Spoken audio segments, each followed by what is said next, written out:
हाँ तो मेरे प्यारे बच्चों, एक बार फिर सभी का स्वागत है हमारे और आपके इस प्यारे से चैनल जय महादेव अकेडमी लर्निंग प्रोग्राम में। ठीक है, तो चलिए हम लोग स्टार्ट करते हैं एक नया चैप्टर पढ़ना मैथ्स में।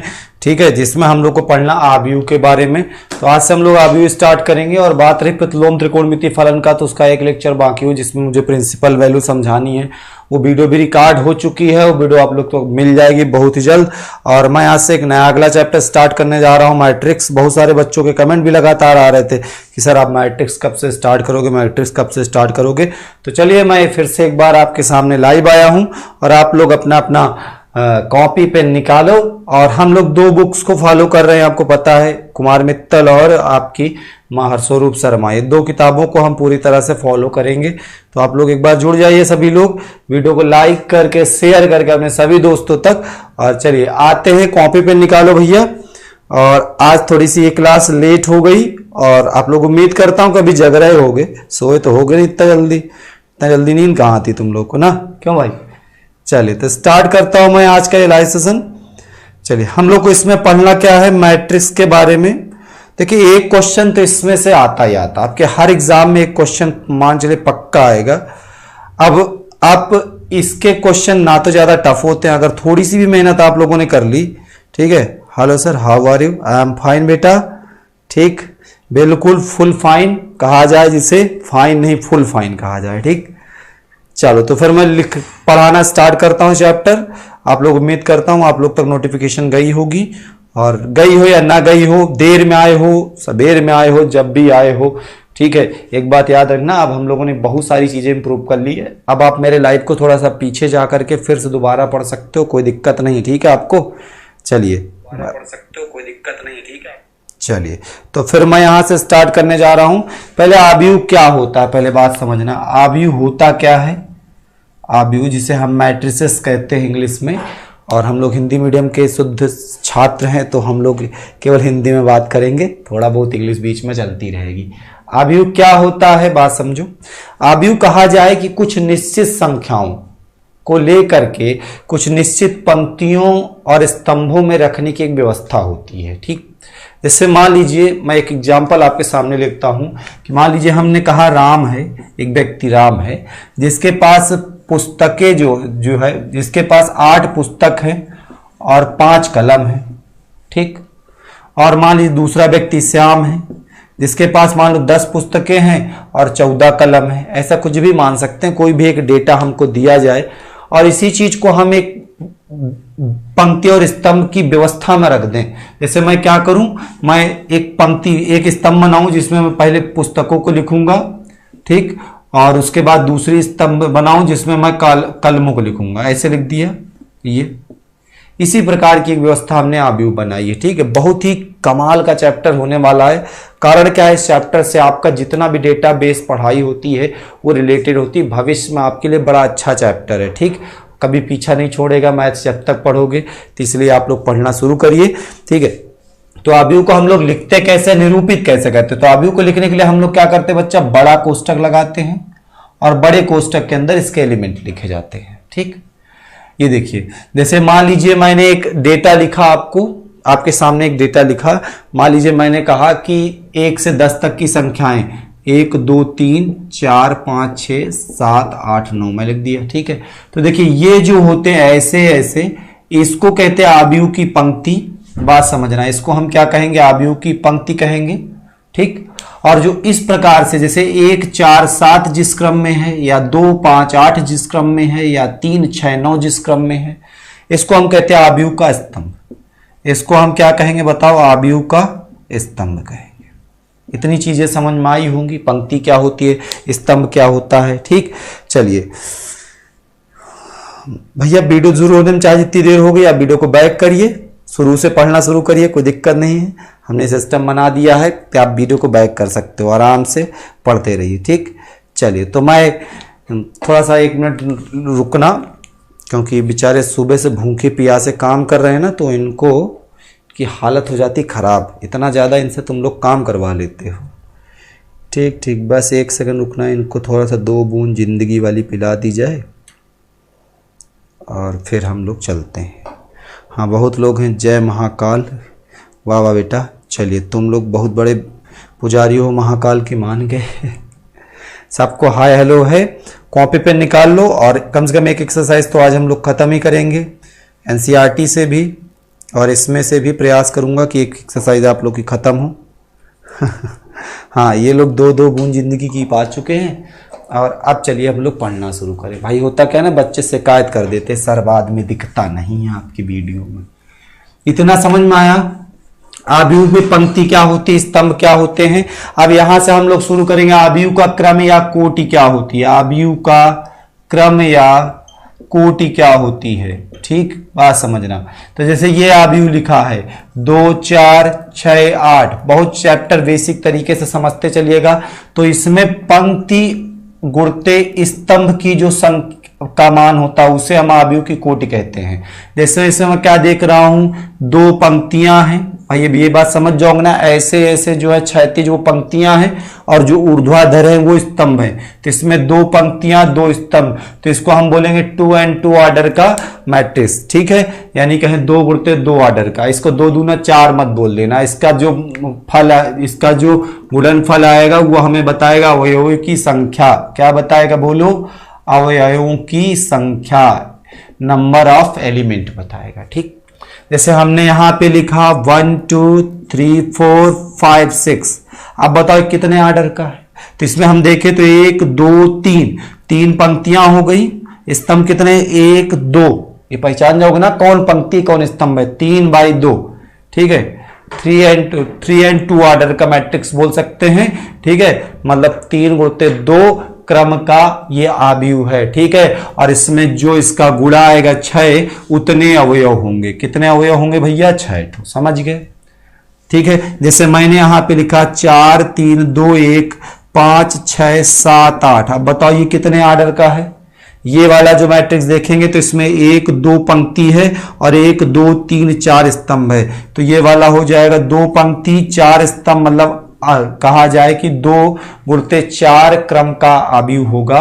तो आव्यूह का क्रम या कोटि पहचान जाओगे ना, पंक्ति गुणित स्तंभ जो होता है उसी को हम आव्यूह का क्रम अथवा कोटि कहते हैं। और इसका जो गुणा आता है, ठीक है, वो अवयवों की संख्या होती है। बताओ वो क्या होती है? अवयवों की संख्या होती है। समझ में आया भाई? इसे कहते हैं ऑर्डर ऑफ मैट्रिक्स, ठीक है। हाँ चलो, जितने लोग भी लाइव जुड़ रहे हो मेरे साथ, उतने लोग आप आराम से पढ़ते रहिए। नोटिफिकेशन आजकल जाती नहीं, यूट्यूब पता नहीं हमसे क्या दुश्मनी लेके बैठा है। चलो, इतना नोट हो गया सब लोगों का, तो इतना समझ जाओगे। अच्छा, लिखने का तरीका क्या होता है बात समझिए। तो इसको हम लोग लिखते जनरली ऐसे हैं। यहां पे मैं बड़ा सा बना रहा हूं, ठीक। देखिए, पहला जो तत्व होता है, पहला जो अवयव होता है, यहां पर कहा जाए तत्व निकल रहा अवयव, उसे हम A12 कहते हैं। यानी पहली पंक्ति का, सॉरी A11 कहेंगे, सॉरी मैं पहली पंक्ति का पहला अवयव। यहां पे समझिए, A के बगल में जो मैंने लिखा है पहला नंबर, वो पंक्ति को प्रदर्शित करता है, और यहां पर जो दूसरा नंबर लिखा जाएगा वो स्तंभ को प्रदर्शित करता है। तो अभी ये पहली पंक्ति और पहला स्तंभ है, तो A11 लिख देंगे। फिर पहली पंक्ति दूसरा स्तंभ, तो A12 होगा जो अगला टर्म होगा। जो अगला पद आएगा उसे A13 कहेंगे। ऐसे डैश डैश करके लिखता जाएंगे, ठीक। और इसी तरह से अगर मैं बात करूं दूसरी पंक्ति में, तो देखो दूसरी पंक्ति है लेकिन स्तंभ पहला है, दूसरी पंक्ति है दूसरा स्तंभ है, दूसरी पंक्ति है तीसरा स्तंभ है, ऐसे लिखते चले जाएंगे। अगर मान लीजिए तीसरी पंक्ति है तो तीसरा पंक्ति पहला स्तंभ। कंफ्यूज मत होना पंक्ति और स्तंभ को लेकर के, मेरी बात आराम से सुनिए गौर से। यहां पे तीसरी पंक्ति दूसरा स्तंभ, तीसरी पंक्ति तीसरा स्तंभ, डैश डैश डैश, ठीक है। इस तरह से लिखते चले जाना है। तो मतलब यहां पे याद रखना, जो पहला नंबर होता है वो पंक्ति की संख्या होती है, और जो दूसरा नंबर होता है वो स्तंभ की संख्या होती है, ठीक। आव्यूह का निरूपण समझ गए, आव्यूह कैसे प्रदर्शित करते हैं ये सब समझ गए। अब उसके बाद हम लोग आएंगे आव्यूह के प्रकार में, ठीक। क्या आएंगे? Types of matrix. हेडिंग लगा लो भैया, types of matrix. Sorry sir, internet problem है। हाँ, और खेलो तुम लोग, कोरोना वायरस के चक्कर में दिन भर खेल खेल के पबजी ना खत्म कर देते हो। चलो आ जाओ, आव्यूह के प्रकार समझेंगे, कितने प्रकार के आव्यूह होते हैं। आज पूरे चैप्टर का बेसिक पढ़ाएंगे और उसके बाद एक एक्सरसाइज भी आपकी सॉल्व करवा देंगे। बेसिक चीजें पढ़ना बहुत जरूरी है। आव्यूह के प्रकार में एक एक कर समझते चलना। आव्यूह के प्रकार, आव्यूह के प्रकार या आव्यूह के भेद कह सकते हैं, टाइप्स ऑफ मैट्रिक्स। ठीक है, इसमें पहला नंबर जो होता है भैया उसे कहते हैं क्षैतिज आव्यूह। क्षैतिज आव्यूह क्या होता है, आराम समझना इसको। क्षैतिज आव्यूह मैं जैसे से समझाऊंगा, बार बार सबके एग्जाम्पल लिखता चला जाऊंगा और उससे आप लोग समझते चले चलिएगा। ठीक, तो क्षैतिज आव्यूह उसे कहते हैं जिसमें, जैसे मैंने लिख दिया 1 2 3 4 एंड 5 6 7 8, ये लिख दिया इस प्रकार से। आव्यूह को सदैव बड़े कोष्टक में लिखा जाता है, ये याद रखिएगा।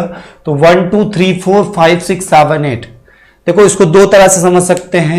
एक समझ सकते हैं जिसके पंक्तियों की लंबाई स्तंभों की लंबाई से ज्यादा हो, भैया जो क्षैतिज बड़ा दिखे वो क्षैतिज आव्यूह है। और या तो एक तरीका यह है कि जिसमें स्तंभों की संख्या पंक्तियों की संख्या से ज्यादा हो। दोनों चीज को गौर से सुनिए, मैं क्या बोल रहा हूं, पंक्ति की लंबाई स्तंभ की लंबाई से ज्यादा हो या स्तंभ की संख्या 1 2 3 4 वो पंक्तियों की संख्या से ज्यादा हो, तो इसे हम कहेंगे क्षैतिज आव्यूह।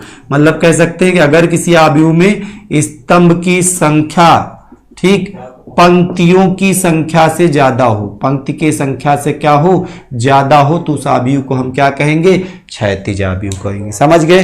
ठीक है, अब बताओ इसमें क्या है। इसमें हम देख रहे हैं कि 4 स्तंभ हैं लेकिन पंक्ति 2 हैं, तो स्तंभों की संख्या जब पंक्ति से ज्यादा होगी तो क्या कहलाएगा, स्तंभ आव्यूह कहलाएगा। समझ में आया भैया सब लोगों को? इतना आ रहा समझ में? तो एक बार कमेंट करके बताया करो कि हाँ सर आ रहा है। ठीक, दूसरा नंबर हम लोग समझेंगे ऊर्ध्वाधर आव्यूह। ऊर्ध्वाधर आव्यूह, ठीक है, ऊर्ध्वाधर आव्यूह क्या होता है, आराम से पहले पूरे चैप्टर का बेसिक समझेंगे फिर हम चैप्टर में चलेंगे। ठीक, ऊर्ध्वाधर आव्यूह जैसे से समझते हैं इसको आराम से।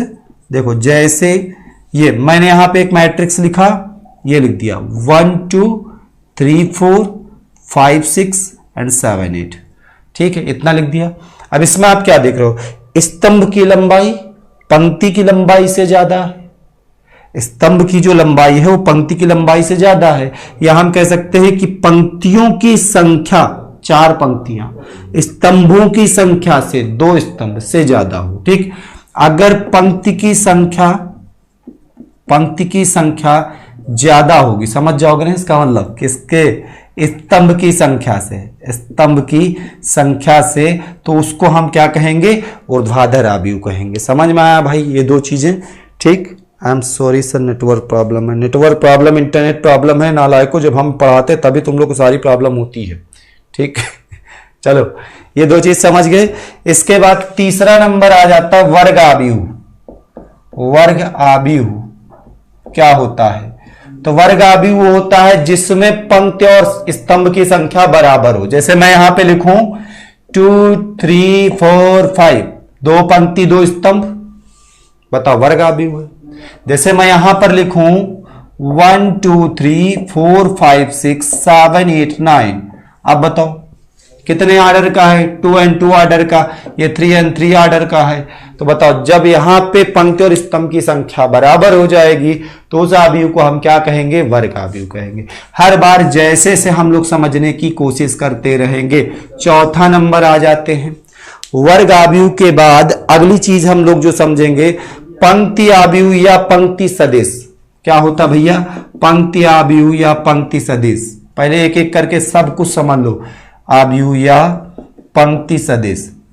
ठीक है, ऐसा आव्यूह जिसमें केवल एक पंक्ति हो, क्या हो, केवल एक पंक्ति हो, उसे पंक्ति आव्यूह कहेंगे। जैसे मैं लिख रहा हूं, जैसे ये हमने लिखा 1 2 3 4, बताओ केवल एक पंक्ति है, स्तंभ कितने हो इससे मतलब नहीं, यहां पे तो 4 स्तंभ है, 1 2 3 4, लेकिन अगर केवल एक पंक्ति हो तो उसको हम क्या कहेंगे, पंक्ति आव्यूह या पंक्ति सदिश। ठीक, इसके बाद हम लोग स्तंभ आव्यूह या स्तंभ सदिश इसी तरह समझ लेते हैं, स्तंभ आव्यूह या स्तंभ सदिश। अच्छा एक बात समझो, ये इतिहास नहीं पढ़ रहे हो, मैथ पढ़ रहे हो, इसकी परिभाषा ना याद करना शुरू कर देना कि लिखो और याद करना शुरू कर दो, ये एग्जाम में नहीं आती है, लेकिन ये सारी टर्मिनोलॉजी हम लोग चैप्टर पढ़ते समय बीच में यूज करेंगे। ठीक, तो स्तंभ आव्यूह या स्तंभ सदिश क्या होता है, तो जिस आव्यूह में कहें केवल एक स्तंभ हो, 1 2 3 4 पंक्तियां कितनी हो इससे मतलब नहीं है। यहां पे 4 पंक्तियां हैं। दूसरा उदाहरण मैं लिख रहा हूं 2 और 5। बताओ इसमें भी 2 पंक्तियां हैं, लेकिन दोनों एग्जाम्पल्स में हम क्या देख रहे हैं, स्तंभ की संख्या 1 है, तो इसको कहेंगे स्तंभ आव्यूह या स्तंभ सदिश। ठीक है, तो आप लोग इसको नोट करें फटाफट पूरा का पूरा। हाँ, इसके बाद फर्स्ट चैप्टर ही करवा देंगे भाई। ठीक है, पहले इतना पढ़ लो, जो पढ़ा रहे हो का पढ़ो।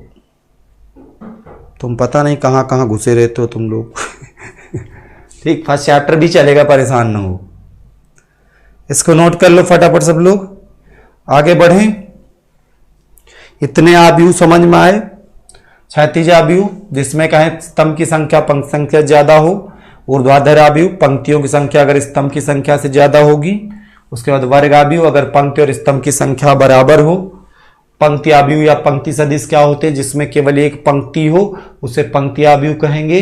स्तंभ आव्यूह किसे कहेंगे, जिसमें केवल एक स्तंभ हो उसे हम स्तंभ आव्यूह कहेंगे। ठीक, चलिए जितने लोग भी बाद में आ रहे भैया सबको हाय हेलो है। आप लोग पढ़ते रहें शुरुआत से। अगर आपको वीडियो देखनी हो तो थोड़ा सा वीडियो को पीछे करें और शुरुआत से आप लोग देखें। ठीक, चलिए इसके आगे हम लोग बढ़ चलते हैं। इसको रफ करें, मिटा दें, मिटा दीजिए सर। अभी आव्यूह के प्रकार, बहुत सारे प्रकार अभी हमको समझने, धीरे धीरे करके समझते चलेंगे। वर्ग आव्यूह, स्तंभ आव्यूह सब समझ में आया ना समझ में आए तो दोबारा थोड़ा सा बैक करके आप फिर से पढ़ सकते हो। ये भैया ऑनलाइन क्लास है, ये ऑफलाइन नहीं है। ठीक है, एक बार टीचर बोल दे दोबारा नहीं बोलेगा। ठीक, इसके बाद समझो शून्य अथवा रिक्त आव्यूह किसे हम कहेंगे। नेक्स्ट, शून्य अथवा रिक्त आव्यूह, बकवास वाली चीज है ये।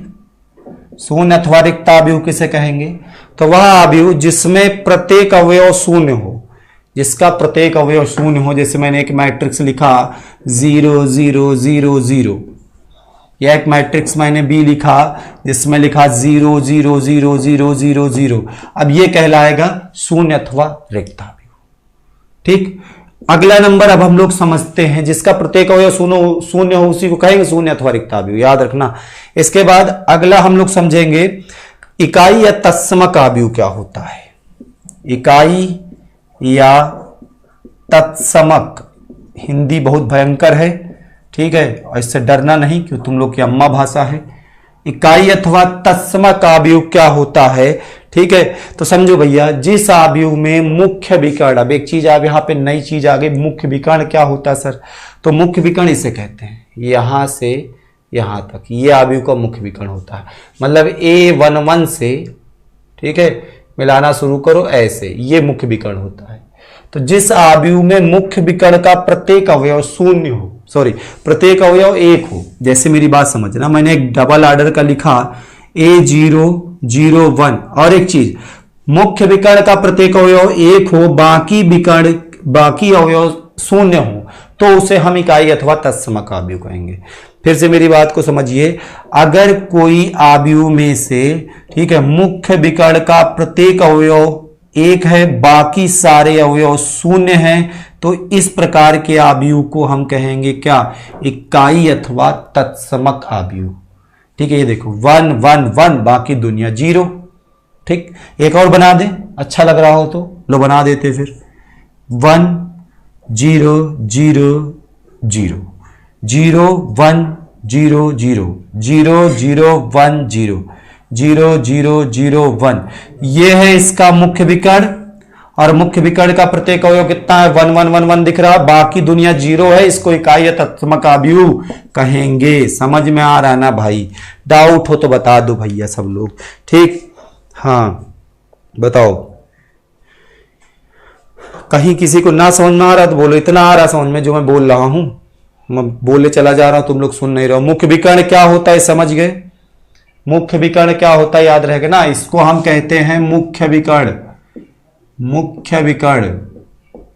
ठीक, आव्यूह का मुख्य विकर्ण आ रहा समझ में, बताओ एक बार कमेंट करके क्या होता है। ठीक, इसके बाद अगली चीज समझते हैं, विकर्ण आव्यूह किसे कहते हैं। काहे फर्जी लाइन खींच रहे हैं, चलिए विकर्ण आव्यूह किसे कहते हैं। विकर्ण आव्यूह क्या होता है, तो विकर्ण आव्यूह वह आव्यूह होता है जिसमें, बात समझिएगा, मुख्य विकर्ण को छोड़कर बाकी सारे अवयव शून्य हो, मुख्य विकर्ण में चाहे जो हो, ये हमने लिख दिया 2 4 बाकी 0 0, तब इसको हम इकाई आव्यूह नहीं कहेंगे, इसको हम विकर्ण आव्यूह कहेंगे। इसको हम क्या कहेंगे बताओ? विकर्ण आव्यूह। जैसे मैंने यहां पे लिखा 1, ठीक है, 0 0 2 0 2 0 3 और फिर 0 0 3। अब बताओ ये क्या है? ये इकाई आव्यूह नहीं है, इसको यूनिट मैट्रिक्स नहीं कहा जाएगा, इसको हम कहेंगे विकर्ण आव्यूह। क्या कहेंगे बच्चों? विकर्ण आव्यूह। समझ में आया इतना सब लोगों को? ठीक, नोट करते रहो भाई। जो लोग थोड़ा सा देर से आए हों, वीडियो को शुरुआत से देखें, थोड़ा सा बैक कर ले और शुरू से देखने की कोशिश करें तो समझ में आएगा। नया चैप्टर है, पूरा देखोगे तो आराम से समझ में आएगा। ठीक बच्चों, पूरा देखो, पूरा चैप्टर शुरुआत से देखिए, शुरुआत से आप लोग देखें तो पूरा समझ में आएगा। ठीक, चलो इतना समझ गए विकर्ण आव्यूह क्या होता है। उसके बाद अदिश आव्यूह, एक चीज और समझ लो यहां पर, अदिश आव्यूह, ये आव्यूह के प्रकार बता रहा हूं, इतने प्रकार होते हैं। अदिश आव्यूह क्या है? तो अदिश आव्यूह होता है जिसके मुख्य विकर्ण में जो अवयव हों समान हो। 2 2 लिख दिया, बाकी 0 0 कर दिया। ये 3 3 3 लिख दिया, बाकी दुनिया 0 कर दिया। इसको भी हम क्या कहेंगे? अदिश आव्यूह। समझ में आया? जिसके मुख्य विकर्ण का प्रत्येक अवयव समान हो, बाकी अवयव शून्य हो, उसको हम कहते हैं क्या? अदिश आव्यूह। क्या कहेंगे बच्चों बताओ इसको? इसको हम अदिश आव्यूह के नाम से जानेंगे। ठीक, समझ में आया? आप जैसा टीचर नहीं मिलता है, सही बात कह रहे हो, हमारे जैसे पागल टीचर आपको नहीं मिलता है। ठीक, नोट करते रहो बच्चे लोगों। इतनी चीजें आपको समझ में आई? अच्छा, अब उसके बाद मैं आपको इसके क्वेश्चंस की ओर ले चलूंगा। क्रम क्या होता है, अवयव की संख्या क्या होती है, ये सब चीजें हम लोगों ने डिस्कस कर ली है। ठीक है, अब उसके बाद हम लोग इसके क्वेश्चन की ओर चलेंगे। ठीक है, और जहां पे कुछ चीजें और जरूरी होंगी तो मैं आपसे डिस्कस करते चलूंगा। ठीक, चलिए, तो आप लोग इतना सबको नोट कर लीजिए, इसको नोट करो इसको। चलो आगे चले फिर। चलिए अगली चीज देखो, अब हम लोग समझेंगे, इसको रफ करते हैं और अब आपके सामने क्वेश्चंस थोड़ा सा लगा दिए जाएं, थोड़ा सा क्या पूरे लगा दिए जाएं। एनसीईआरटी का पहला क्वेश्चन आप खोल के देख लीजिए और आराम से देखते रहिए। ठीक, चलो, हाँ, तो भैया यहां पर देखिए पहला क्वेश्चन आपके सामने दिया है, स्लाइड पर देखिएगा। चलिए मैं क्वेश्चन आपके सामने लिख रहा हूं, ये आ गया पहला क्वेश्चन, आप देख लीजिएगा इसको। चलिए पहला क्वेश्चन देखो, इसमें क्या लिखा हुआ है। देखिए क्वेश्चन आप लोग देखिएगा, मैं थोड़ा सा आपके कमेंट कम देख पाऊंगा क्योंकि मेरे पास एनसीईआरटी की बुक नहीं है, तो मुझे अपने मोबाइल पे ही देखनी होती है। चलो कोई बात नहीं, पहला क्वेश्चन आपके सामने लिखा हुआ है और इसको कैसे सॉल्व करना है। देखो एक आव्यूह दिया गया है जिसमें इसके एलिमेंट कह रहे हैं 2 5, ठीक है, 19 और -7, फिर दिया गया बच्चों 35। ठीक, फिर आगे कह रहा है 35 के आगे कह रहा है -2, 5/2 और यहां 12 दिया है, यहां √3 है, यहां 1 है, यहां -5 है और 17 है। ठीक, ये दिए गए। अब देखो इसमें क्या क्या तुमसे पूछा है, 3 क्वेश्चन इसमें पूछेंगे। आव्यूह की कोटि क्या है? आव्यूह की कोटि क्या है? तो कोटि में आप क्या लिखते हो? पंक्ति गुणते स्तंभ। ठीक है, पंक्ति गुणते स्तंभ। बताओ कितनी पंक्तियां हैं? तो 1 2 3 पंक्तियां हैं, 3 पंक्ति और 1 2 3 4 स्तंभ है, तो 3 गुणते 4 कोटि का ये आव्यूह हो जाएगा। पहला कोटि पूछा है। दूसरा इसमें पूछ रहा अवयवों की संख्या क्या होगी। मैंने आपसे कहा इन दोनों का गुणा करा दो, जो आता वही अवयवों की संख्या हो जाएगी। तो यहां पर अवयवों की संख्या बराबर हो जाएगा 3 गुणते 4 मतलब 12 अवयव। और इसके बाद आपसे पूछ रहा है A13, A21, A31। मैंने बताया आपको ये जो लिखा होता है A12 m×n में, ठीक है, इसमें पहला पंक्ति होती है और दूसरा जो n लिखा होता है वो स्तंभ होता है, पंक्ति होती है और स्तंभ होता है। अब आप देखिए करके A13 पूछ रहा है, मतलब पहली पंक्ति का तीसरा स्तंभ, पहली पंक्ति का तीसरा स्तंभ 1 2 3, बताओ कितना है? 19 है। ये देखो पहली पंक्ति और इसका तीसरा स्तंभ 1 2 3, यहां पे जाएंगे तो हमें 19 मिल जाएगा। फिर आपसे पूछ रहा 821 कितना होगा। 821 का मतलब क्या होगा, दूसरी पंक्ति पहला स्तंभ, तो दूसरी पंक्ति ये है और इसका पहला स्तंभ 35 मिल रहा हमें यहाँ पर एक अवयव। इसके बाद अगला पूछ रहा है 833 कितना होगा। 833 का मतलब तीसरी पंक्ति का तीसरा अवयव, तीसरी पंक्ति और तीसरा अवयव माइनस का 5, ठीक है। और इसके बाद आपसे पूछ रहा है 824 क्या होगा। 824 मतलब दूसरी पंक्ति का चौथा अवयव, क्यों जी, दूसरी पंक्ति का चौथा अवयव, तो दूसरी पंक्ति का चौथा अवयव हमें क्या मिला 12, तो यहां से 12 लिख देंगे। और इसके बाद हमसे पूछ रहा है 823 क्या होगा। लास्ट में पूछा 823 क्या होगा। 823 का मतलब दूसरी पंक्ति का तीसरा अवयव, दूसरी पंक्ति का तीसरा कितना है बताओ बच्चा, 5/2, ये आंसर हो जाएगा। ठीक, नोट करते रहे फटाफट सब लोग। हाँ चलिए भाई, जहां पे समझ में ना आए, यस सर मेरा इंडियन नेवी में हो गया, आपको धन्यवाद सर पढ़ाने के लिए। चलो बेटा बहुत अच्छा आपका हो गया, बधाई हो SSR में, इसी तरह से पढ़ते रहें, सबका होगा एक दिन। ठीक, चलो हम एक चीज आपसे रिक्वेस्ट करना चाहेंगे, जिस भी बच्चे का हो जाए कभी भविष्य में, तो आप अगर हो सके आपसे तो एक छोटी सी वीडियो क्लिप बना करके अपने मोबाइल से ही शूट कर लेना, ठीक है, कि हम सर से पढ़े या जिनसे भी पढ़े हमें कहाँ से फायदा हुआ।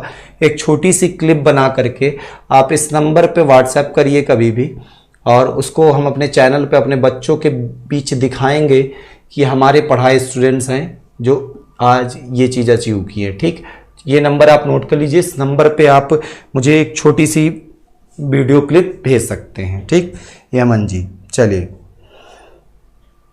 नंबर आपको दिख नहीं रहा है, मैंने जहाँ पे लिखा है, अच्छा यहाँ पे लिख देता हूँ, ये नंबर है, इस नंबर पे आप व्हाट्सएप कर सकते हैं। केवल व्हाट्सएप करिएगा, फ़ोन ना लगाना शुरू कर दीजिएगा सुबह शाम। ठीक, ये क्वेश्चन हो गया सबका। अगले क्वेश्चन की ओर बढ़े हम लोग, दूसरे क्वेश्चन को देखेंगे। चलिए दूसरा क्वेश्चन आप यहां से देखिए क्या दिया हुआ है, ये यहां पे देखिए। दूसरे क्वेश्चन को आप लोग गौर से देखें, बहुत आसान सा सवाल है। चलिए दूसरा क्वेश्चन साहब आपके सामने लग चुका है, और इस क्वेश्चन का जवाब क्या होगा। आज की क्लास बहुत बेसिक लेवल पे है, बहुत आसान सवाल है, और पहले एक्सरसाइज वैसे भी हर चैप्टर की आसान होती है, तो इसकी भी आसान होगी। यहां पे देखो इस क्वेश्चन में क्या पूछ रहा है। इस सवाल में कह रहा है हमसे, यदि किसी आव्यूह में 24 अवयव हो तो इसकी संभव कोटियां क्या होगी। देखिए आव्यूह में जो अवयवों की संख्या दी है वो 24 है, अवयवों की संख्या हमें 24 दी है, और कह रहा है इसकी संभव कोटियां क्या होगी, किस कोटि से हम लोग कुल मिला के 24 अवयव प्राप्त कर सकते हैं। मैंने आपको कोटि के बारे में बताया कि कुल मिला के पंक्ति गुणते स्तंभ की जो संख्या होती है उसी को कोटि कहते हैं। ठीक है, तो चलिए हम कुल मिला के पूर्ण संख्याओं के पदों में ऐसी दो संख्याओं का गुणा लिखेंगे जिसका गुणनफल 24 आए। ठीक है, संभव कोटि, तो भैया देखो 1 गुणते 24 हो सकती है, एक पंक्ति ले लो उसमें 24 ठो रख दे। 2 गुणते 12 हो सकती है, 2 पंक्तियां ले लें ऐसे और उसमें 12 रख दे। अगर मान लीजिए मैं 3 पंक्ति और 8 स्तंभ ले लूं, 3 पंक्तियां लें ऐसे ऐसे और उसमें 8 एलिमेंट रखते जाएं तो 8 तक 24 बन जाएगा। ठीक है, 4 गुणते 6 कर दें, ठीक, 6 गुणते 4 कर दें, और देखिएगा यहां से क्या बन सकती हैं। 6 गुणते 4 के बाद 8 गुणते 3 बन सकता है, फिर बताओ 9 से बनेगा नहीं, 10 से बनेगा नहीं, 11 12 से बन सकता है, 12 गुणते 2 बन सकता है। फिर आ जाओ भैया 12 के बाद फिर उसके बाद आपको सीधे 24 से बनेगा, 24 गुणते 1 बन सकता है। ठीक है, तो इतनी संभावनाएं हैं, इतनी प्रकार की संभव कोटियां हैं जो यहां से बनाई जा सकती हैं। ठीक, नोट करते रहे भैया सब लोग, मेरे साथ जितने भी लोग जुड़े हुए हैं, हाँ सब लोग नोट करते रहें। जहां पे ना समझ में आए आप लोग जरूर बताइएगा मुझसे। ठीक है, जहां पे ये दूसरा क्वेश्चन आपका हो गया, थर्ड क्वेश्चन की ओर अब हम लोग बढ़ेंगे। इसका थर्ड क्वेश्चन, चलिए इसका थर्ड क्वेश्चन क्या दिया हुआ है ये देखिए। हाँ यहाँ पे क्वेश्चन थोड़ा सा छोटा है, इसको मैं बड़ा कर देता हूं तो फिर आप लोग इसका जवाब देंगे। आसान सवाल है, थर्ड क्वेश्चन इसका। हाँ प्लीज़ सर प्रोबेबिलिटी पढ़ा दो और स्वरूप की बुक से प्लीज़। हाँ भाई प्रोबेबिलिटी जरूर पढ़ाएंगे, शुरुआत से पढ़ा रहे हैं, एक एक चैप्टर खत्म कर रहे हैं। हर्षरूप और एनसीईआरटी दोनों खत्म करेंगे, बस थोड़ा सब्र रखो। अगला क्वेश्चन देखो क्या कह रहा है, यदि किसी आयु में 18 अवयव हों तो इनकी संभव कोटियां क्या हैं। ठीक है, तो फिर से एक बार हम लोग आते हैं, यहां पर कह रहा अवयवों की संख्या अगर 18 हो, अवयवों की संख्या जो दी है, अवयवों की संख्या जो दी है वो 18 है। कितनी है बताओ, 18। और आपसे पूछ रहा है इसकी संभव कोटियां क्या क्या हो सकती हैं, संभव कोटि कौन कौन सी हो सकती है आपसे पूछ रहा है। तो यहां पे देखो आराम से समझना, 18 अवयव हैं कुल मिला के, और उसके लिए हमें कोटियां बतानी है। ठीक है, आपको पता है कोटि क्या होती है, पंक्ति और स्तंभ के गुणनफल को कोटि कहते हैं, गुणनफल करके नहीं, गुणनफल जो लिखा जाता। ठीक, और जो उसका परिणाम आता उसे हम अवयव की संख्या कहते हैं। ठीक, तो 18 के लिए हम 1 गुणित 18 कर सकते हैं, एक पंक्ति ले लें और उसमें 18 अवयव ले लें। ठीक है, 2 गुणित 9 कर सकते हैं, बताओ भाई, 2 पंक्तियों में 9 स्तंभ कर दें तो भी 18 अवयव बन जाएंगे। 3 गुणित 6 कर सकते हैं। ठीक है, और फिर 4 से 5 से बनेगा नहीं, 6 गुणित 3 कर सकते हैं। ठीक, इसके अलावा मैं क्या कर सकता हूं, 9 गुणित 2 कर सकता हूं, और इसके बाद केवल 18 गुणित 1 कर सकता हूं। तो इतनी संभव कोटियां संभव है। ठीक है, हाँ एनसीईआरटी से ही बता रहे हैं बेटा, ये एनसीईआरटी आप लोग थोड़ा बुक खोल के देखिए, क्या एनसीईआरटी से क्वेश्चन नंबर 3 कुछ अलग दिया हुआ है।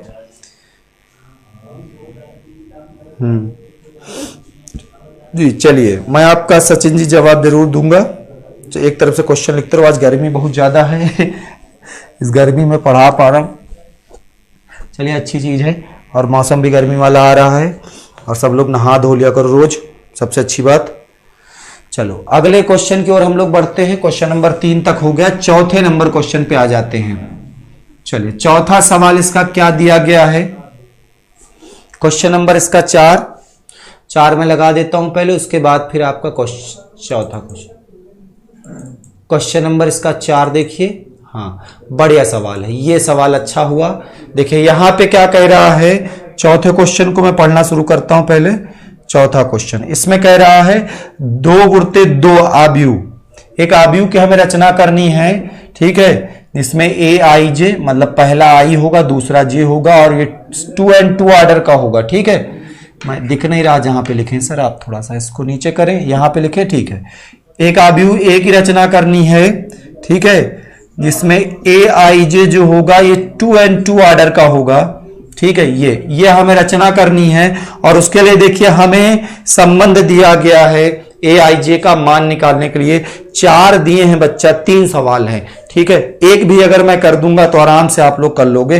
पहला वाला देखो जैसे दिया गया है, इसमें पहला वाला ए आई जे इसका फर्स्ट। ठीक है, चौथे का फर्स्ट अगर हम देखें तो यहां पर मुझे दिया है ए आई जे बराबर आई प्लस जे का होल स्क्वायर अपॉन में 2।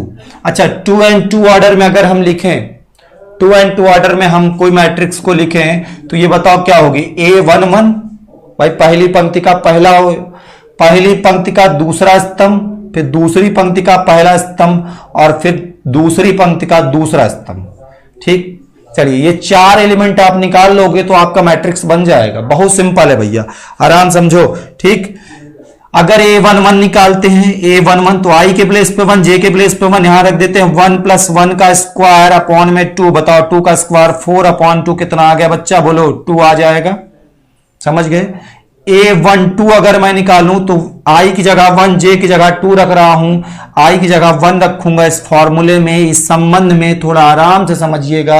एक पार्ट अगर समझ गए तो शेष के 3 से 4 पार्ट जो दिए गए उसको आप लोग अपने आप आसानी से कर लोगे, समझने की कोशिश करिए। ठीक है, चलिए अगर A12 निकालेंगे तो I की जगह 1, J की जगह 2 रखेंगे। 1 + 2 का स्क्वायर अपॉन बताओ 2 आएगा, 3 का स्क्वायर 9/4। A12 निकल आया। ये पहली पंक्ति के दोनों अवयव मिल गए। अब दूसरी पंक्ति में आ जाओ, दूसरी पंक्ति का पहला अवयव तो I की जगह 1 और J की जगह 1, सॉरी I की जगह 2 और J की जगह 1 रखेंगे। तो यहां पर 2 + 1 का स्क्वायर अपॉन में 2 यानी 9/4 ये भी आ जाएगा। A22 निकालेंगे, दूसरी पंक्ति का दूसरा अवयव, दूसरा स्तंभ, तो बताओ 2 यहां पे रख देंगे दोनों जगह। 2 + 2 का स्क्वायर अपॉन में 2 कितना आएगा भैया, 16/2 मतलब 8 आ जाएगा। ठीक, चलिए आपका मैट्रिक्स बन गया। A11 की वैल्यू कितनी आई थी बताओ, 2 आ गई। ठीक है। A12 की वैल्यू 9/4 आ गई। अगला जो A21 की वैल्यू 9/4 ये भी आ गई, चलो भाई अच्छा है। A22 की वैल्यू भी 8 आ गई, ठीक। ये हो जाएगा इसका आंसर, समझ गए भैया। चलिए, जो लोग बायो पढ़ रहे हैं, बायो वालों के लिए हम हो सकेगा तो सर की व्यवस्था करेंगे, पूरा प्रयास रहेगा। चलो भाई, इसको नोट कर लो पहले सब लोग। 2 आया, 9/2 आ रहा है। थोड़ा सा मैं कहीं पे गड़बड़, अच्छा यहाँ पे गड़बड़ी हो गई है। 3 तिका 9/2 ही आएगा, और यही चीज यहां भी हो गया, 9/2 आएगा। चलो ठीक है, 9/2 9/2 लिख लेना, ठीक, 9/2 कर लेना, ठीक है। इसका एक पार्ट कहो तो और कर दें कि हो जाएगा। पहले आप लोग मुझे कमेंट करके बताओ, इसके और पार्ट जो दिए गए हैं वो हो जाएंगे कि नहीं, कि मैं उनको भी बताऊं। और जितने लोग लाइव हो कम से कम उतने लाइक्स तो वीडियो पे दे दिया करो भैया, ठीक। रफ करें इसे, पहला वाला। चलिए, तीसरा पार्ट इसका हम और कर देते हैं, बाकी हो जाएगा कि नहीं पहले आप लोग बताइए। बस भैया कसम खाओ ना बोला। चलो, तीसरा पार्ट इसका बताओ, हो जाएगा। दूसरा तीसरा कर लोगे सब लोग, बताओ। बट हम बायो पढ़ते हैं होगा, ठीक है। यस सर, इसका थर्ड पार्ट बता देते हैं। बहुत कम बच्चों ने बोला कि हो जाएगा। इसका थर्ड पार्ट मैं फिर से बताने जा रहा हूं भैया। यहां पे देखिए, जो हमारा मैट्रिक्स है ए, वो दिया गया था AIJ के फॉर्म में, और ये 2 and 2 ऑर्डर का था। आपको पता है, अगर मैं A मैट्रिक्स को लिखूं 2 and 2 ऑर्डर में, ठीक है, तो कैसे लिखेंगे? A बराबर बताओ, पहले लिखेंगे A11, फिर A12, फिर A21, फिर A22। क्यों भैया, यही लिखा जाएगा ना बच्चा लोगों, बोलो। अब यहां पे इसके थर्ड पार्ट की अगर हम बात करें तो थर्ड पार्ट में हमें ये जो फॉर्मूला दिया है AIJ का फॉर्मूला वो दिया I+2J का होल स्क्वायर अपॉन में 2। क्यों भाई, यही दिया है? हाँ, यस सर, यस सर। बहुत सारे बच्चे बोल रहे हैं हो जाएगा। चलिए, अब मैंने लिख दिया है तो कोई बात नहीं, एक बार मैं करता हूं आप लोग के लिए फिर से, और आप लोग देखिए इस क्वेश्चन को। चलिए, यहां पे क्या कह रहा है? AIJ बराबर I+2J का स्क्वायर अपॉन 2। चलिए, मैं यहां पे रखता हूं। सबसे पहले A11 निकालेंगे। A11 मतलब I की जगह 1 और J की जगह भी 1, तो यहां पे 1 रख देंगे, और यहां पे 1 रखेंगे तो 2 हो जाएगा, स्क्वायर अपॉन 2। तो बताओ, 3 का स्क्वायर 9/2 आ जाएगा, ठीक। उसके बाद A12 निकालेंगे। A12 का मतलब I की जगह 1, J की जगह 2, इसमें रख देते हैं।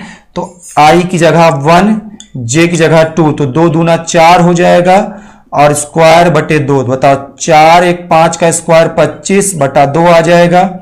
फिर हम A21 निकालेंगे। A21 का मतलब I की जगह मुझे 2 रखना है, J की जगह 1 रखना है। बच्चों की जैसी हरकत कर रहे हैं इस मैथ्स में, और कुछ नहीं।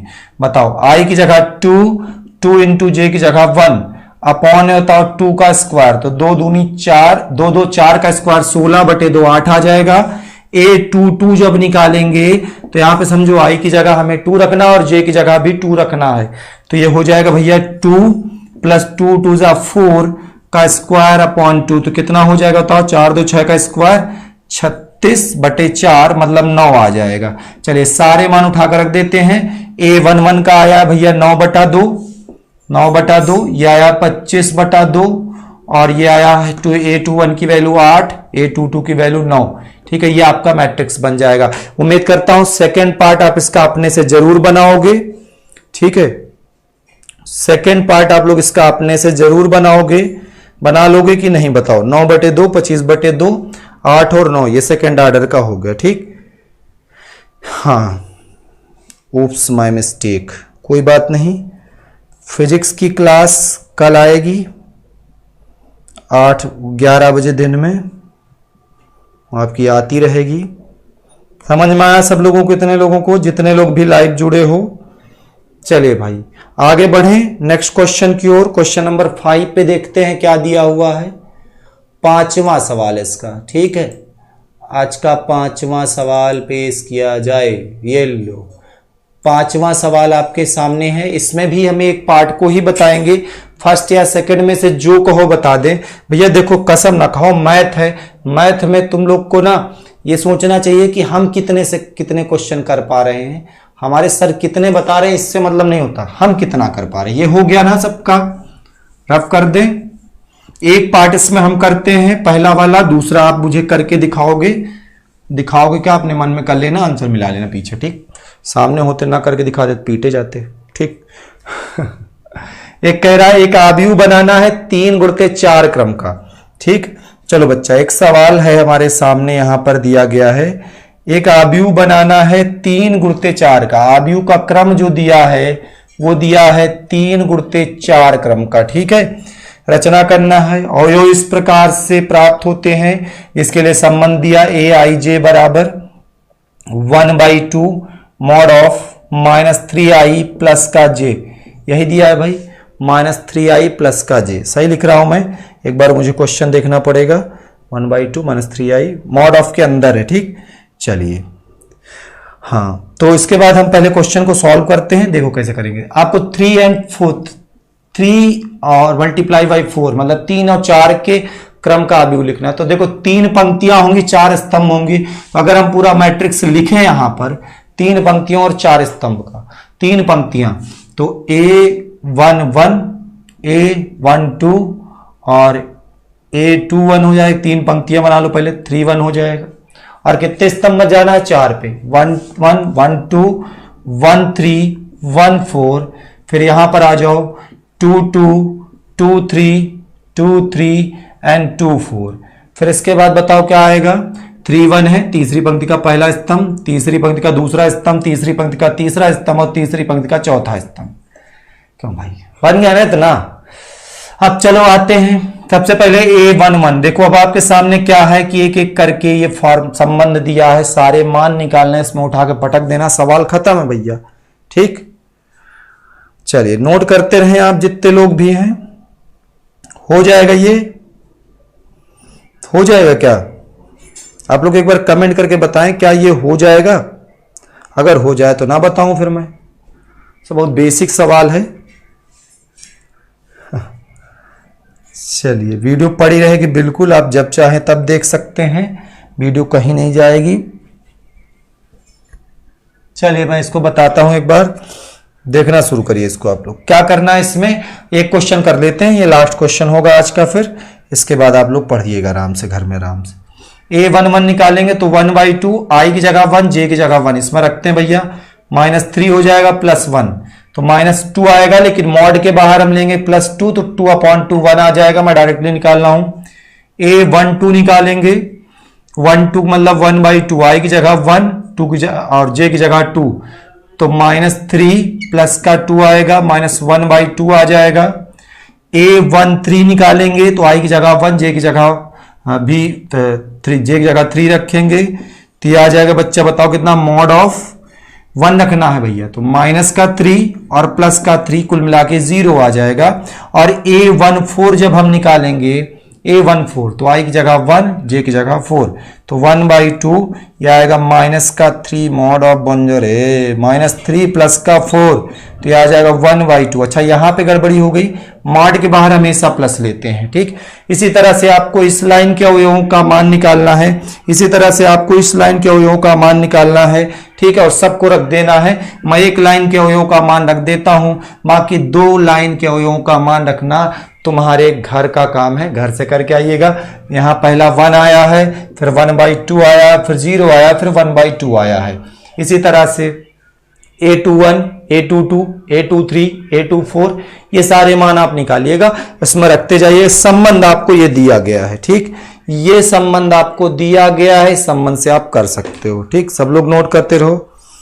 चलिए हम चलते हैं भैया, आज की क्लास यहीं तक रखते हैं और आप लोग इसको पढ़िएगा। ये बेसिक लेक्चर था मैट्रिक्स का कहें तो, इसको अगर आप लोग अच्छे से तैयार कर लीजिएगा तो फिर अगले दिन की जो क्लास होगी उसमें हम लोग इसके अच्छे से अच्छे क्वेश्चंस को डिस्कस करेंगे। और ठीक है, चलिए चलते हैं फिर। बाय बाय, टेक केयर, ख्याल रखो, पढ़ते लिखते रहो, चलते कूदते रहो।